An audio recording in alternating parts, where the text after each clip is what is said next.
Kyoto est un enfer. Ouais, je suis là, coucou.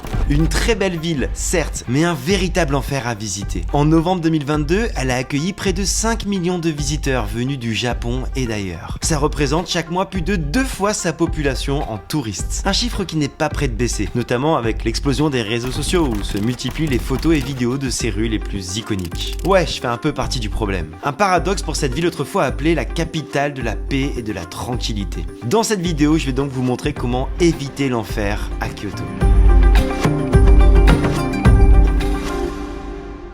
Bon, je vous rassure tout de suite, Kyoto c'est un enfer le samedi après-midi à 14h dans une rue passante, comme à Montmartre par exemple.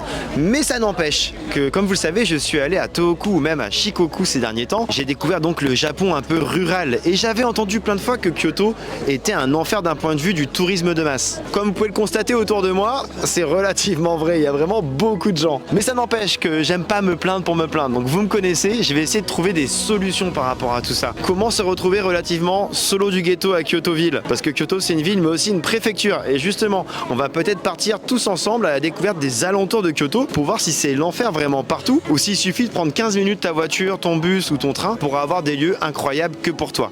Bref, c'est un programme hyper cool, n'est-ce pas? J'ai envie de vous dire c'est parti, mon kiki.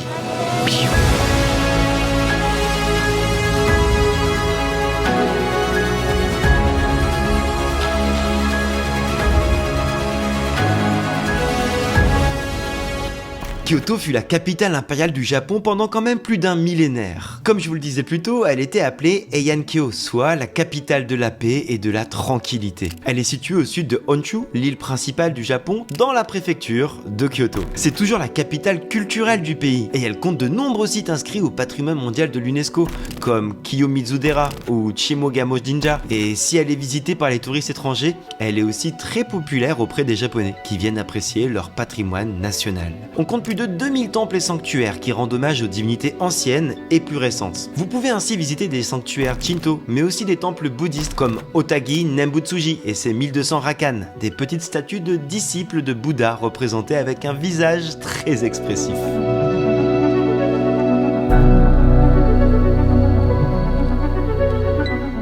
Il y a un endroit, je sais qu'il est décevant à Kyoto, c'est la forêt de bambou notamment parce qu'elle est hyper blindée de monde dès 9h du matin. Mais à chaque problème, sa solution, puisque je suis actuellement devant une forêt de bambou mais qui n'est pas la même que celle que tout le monde connaît. Je suis allé à Adashino, c'est un temple à peine quelques minutes de transport en commun de la forêt de bambou, sauf qu'il est beaucoup moins réputé. Donc comme vous pouvez le voir, je suis littéralement tranquille. Vraiment, c'est aussi pour ça que je suis venu dans cet endroit-là, pour pouvoir faire mes contenus tranquillement, profiter de l'instant, me dire que c'est grand un bambou en fait. Et tout ça pour quelques centaines de yens. Donc c'est le prix de la tranquillité. Et s'il fallait les remettre, je ferais 200 fois.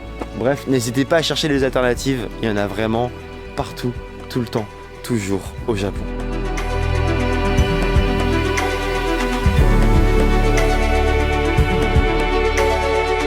Parce que ouais, la ville de Kyoto s'étend sur 827 km². C'est quasi 8 fois la taille de Paris, donc il y a de quoi explorer sans rester forcément dans le centre. Là par exemple, j'ai pas l'impression d'être dans la ville la plus visitée du pays. Il y a plus personne. Je suis juste à côté de la rue touristique, donc première astuce toute bête et efficace, sortez de la rue principale à Kyoto. Et si vous me suivez depuis longtemps, vous commencez à connaître mon conseil numéro 1 pour éviter le monde. Même sur des lieux touristiques, levez-vous tôt. Il y a peu de personnes qui se motivent à se lever à 6 du mat pour visiter une ville. Et vous serez bien souvent seul dans les rues, avec l'impression qu'elles sont là uniquement pour vous. Donc je le répéterai jamais assez, mais levez-vous tôt. Ou couchez-vous tard. Enfin tard, c'est pas si tard non plus, hein, il est à peine 22h là. Dans l'endroit le plus touristique de Kyoto, seul.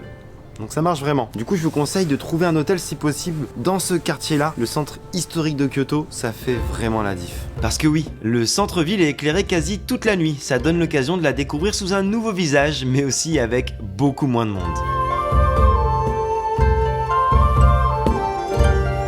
Et Kyoto, c'est une ville, mais c'est aussi une préfecture. Et si la majorité des touristes restent sur place, j'ai décidé de partir explorer les environs en voiture. Parce que même si le train quadrille le pays, j'ai pu vraiment en profiter pour me perdre en voiture.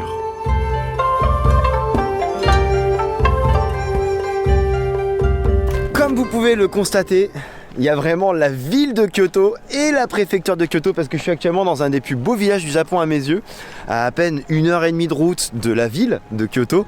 Toujours dans la préfecture de Kyoto et je suis donc à Ine. Et en fait, c'est un village côtier qui est juste magnifique. Il y a des maisons de... Justement, on peut les voir avec les bateaux, les garages à bateaux. Je trouve que c'est quand même incroyable comme concept, qui sont un peu de partout. Bref, c'est un des plus beaux endroits qu'on puisse découvrir sans aucun doute dans ce coin-là du Japon. Et pour autant, il est 16h de l'après-midi, il y a un grand parking derrière moi, comme vous pouvez le voir. Il n'y a pas tant de voitures que ça. Et surtout, le panorama, il est quand même canon, non? Je sais pas, on est bien. C'est un peu plus serein, calme, avec des petites mouettes de partout. C'est ça que je suis venu chercher au Japon, en tout cas, perso.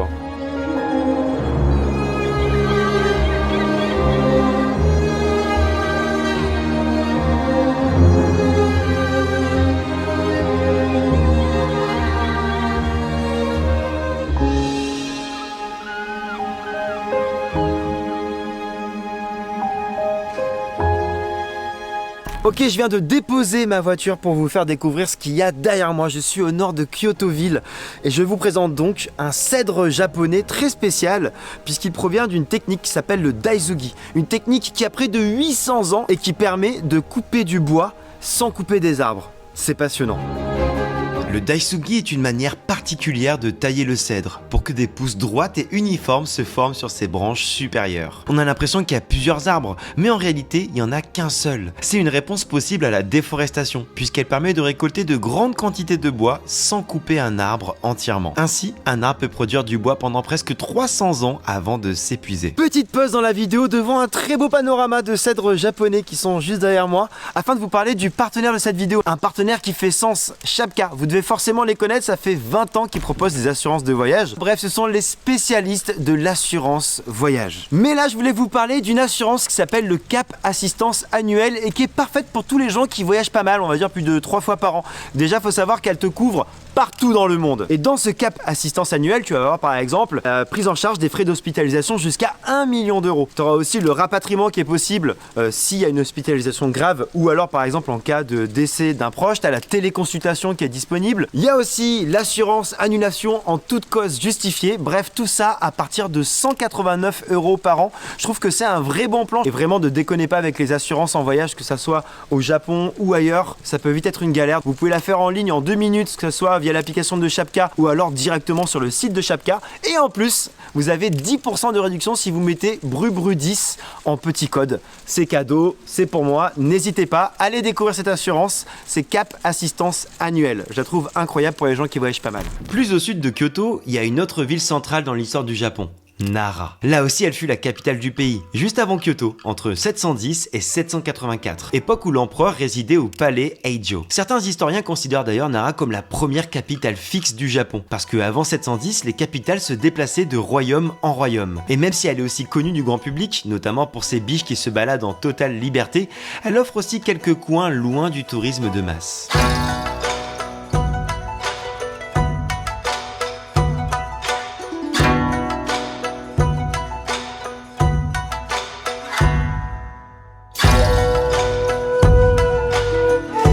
Elles s'en foutent, hein. Elles font leur vie, elles mangent tranquillement devant le temple. Que demande le peuple? C'est incroyable, regardez ce qu'il fait. Mais regardez-moi ça.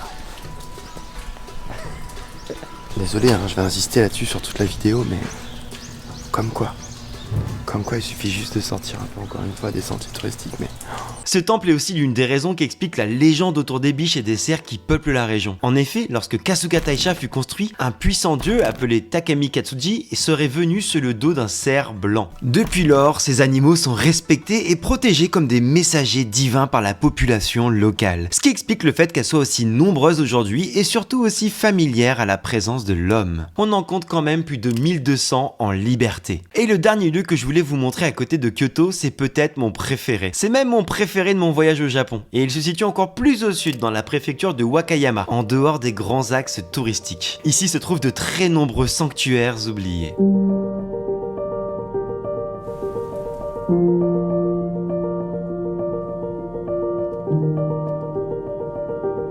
Faut que je vous parle d'un sujet qui est hyper intéressant par rapport aux temples au Japon. Comme vous pouvez voir, celui qui est derrière moi actuellement, par exemple. D'ailleurs, c'est littéralement lunaire, hein. Je viens de m'arrêter au bord de la route.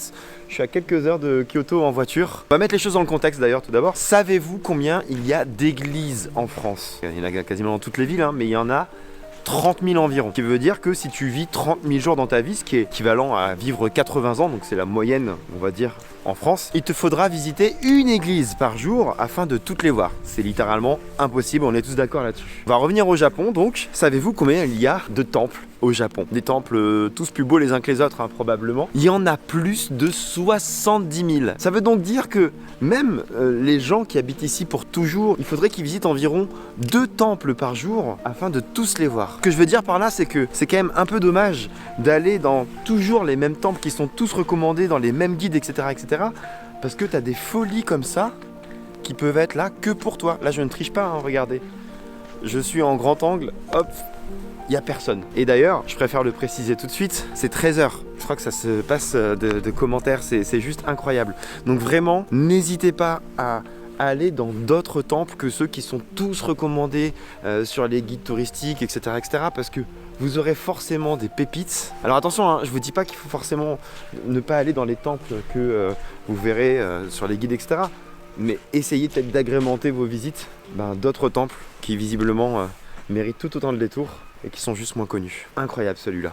Oh là là là là là là là, c'est incroyable. Je crois qu'il y a un moine qui est en train de...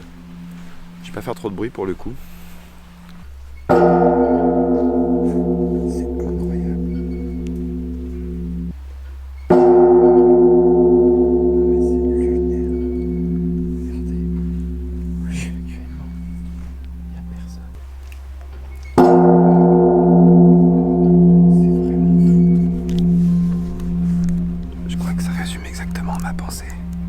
J'ai visiblement une chance inouïe parce que la cloche, elle n'est activée que 5 fois par jour, dont 13 heures. Là, c'est vraiment de la chance, hein, on va pas se mentir. Donc c'est la seule fois de la journée où cette cloche qui date de 1547, vous savez quoi, elle a plus de 500 ans cette petite cloche, est jouée. C'est lunaire. Bienvenue dans le Japon un peu perdu encore une fois. Hein.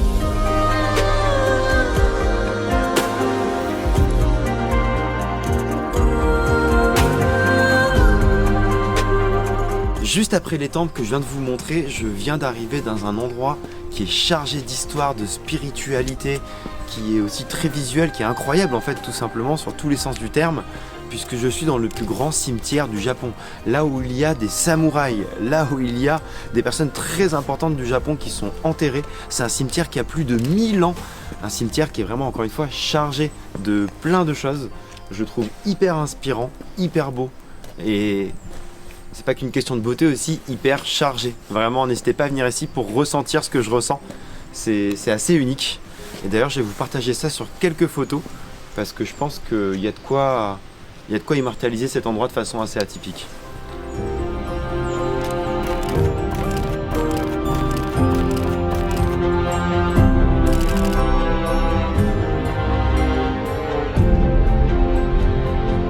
Ce cimetière, c'est celui d'Okunoin. C'est le plus grand du Japon puisqu'il abrite au moins 200 000 tombes. Il abrite le mausolée d'un personnage central dans l'histoire du Japon, Kobo Daichi. C'est la figure la plus importante du bouddhisme dans le pays. Et sa tombe a amené beaucoup de shoguns, samouraïs et grandes personnalités japonaises au cours des siècles à choisir cet endroit comme dernière demeure.